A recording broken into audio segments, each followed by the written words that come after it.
Mga idol, mao ni among trabaho karong adlaw mga idol, nag-deliver mig bugas mga idol.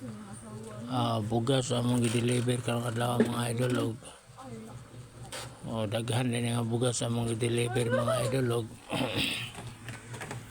mao din ni among porma kumbate gid ni mga idol kay lain mi manarbaho mga idol, trabaho man gid ni mga idol. Dili man gid mi magkwenta sa among lihok mga idol, importante pag mahuman wala na maginay trabaho basta mahuman na ayan na tirada mga idol, trabaho gid ta mga idol ato yung paspasan mga idol kay pag human ani wala na may trabaho.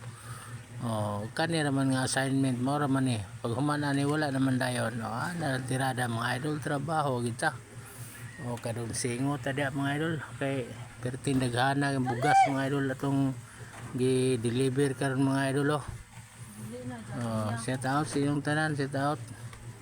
Inaani na ta manarbaho mga idol, sip ta sa trabaho mga idol. Grabe ka sip mga idol. Di mo pahuway mga idol, paspas kayo.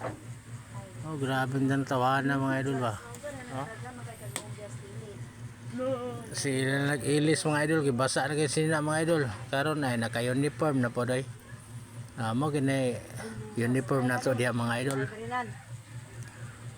Tag sa kasako ni mga idol, tag 50 kilos ni mga idol.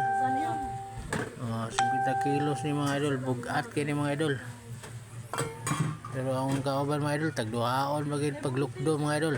Kusgan kayo. Pinalsahay mga idol.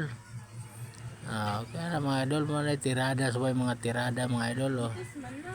Shout out sa iyong tanan dia, mga followers na ko dia, shout out sa iyong tanan. Buntis mo na siya. Kasi asin wa gibog kakaron. Ay manamay mo sambat mga idol. Asin ko no wa gibog. Sana all. Saba kay mag voice over ta mga idol, na daghang magsinamok mga idol. Shout out sa tanan mga idol. Mali itong tirada mga idol. Tirada na sa mga tirada mga idol. Mo ni karong adlaw mga idol, mo ni among gikumbatihan mga idol. Abot demi mga idol sa Talisayan ani mga idol nag-deliver from Cagayan to Talisayan. Naay Balingasag, naay Lagunglong. Ana tirada mga idol. Paspas kay ta mo lihok dia mga idol. Isa ni siya ka panel mga idol. Among karga isa ka panel. Naabot na dahil sa among tindahan sa Balingasag mga idol. Amo na panigi pang bungkag mga idol, ibungkag na po naman ni kay kada sako ani kuan ni ka kuan sulod o 5 ni katag 10 kilos ang sulod ani. Ang kani pong uban sako napulo ni katag 5